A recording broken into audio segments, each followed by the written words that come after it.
Ce n'est pas, comme ça a été présenté, une redevance, parce qu'une redevance suppose une contrepartie de service.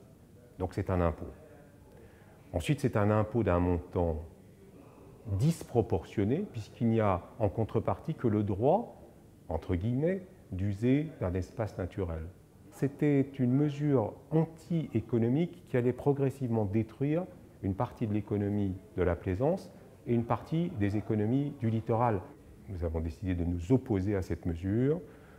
Donc on a fait beaucoup de démarches. On s'est d'abord rapproché de l'ensemble des organisations qui, à nos côtés, vivent avec le nautisme et qui étaient là donc, pour cet appel d'aujourd'hui.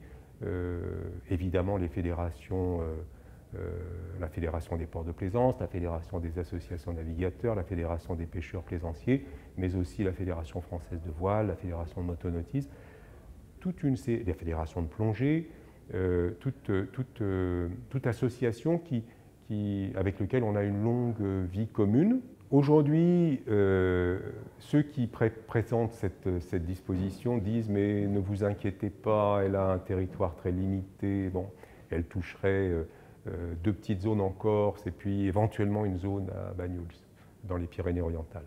La vérité, c'est que l'article de loi n'est pas rédigé comme ça.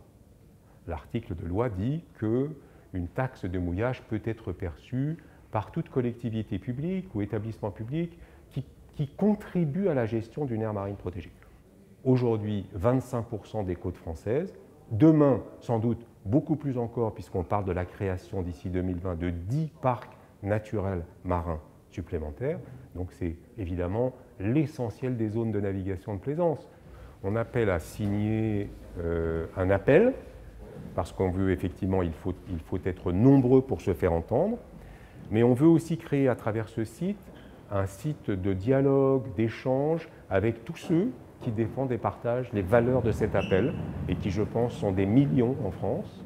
Donc en ce sens, cet appel est quelque chose de très important parce qu'à la fois il est le début d'un combat déterminé, décidé.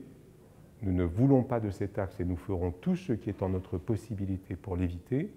Et d'autre part, il est la naissance d'une communauté d'associations et de fédérations professionnelles pour exprimer et faire entendre la voix du nautisme.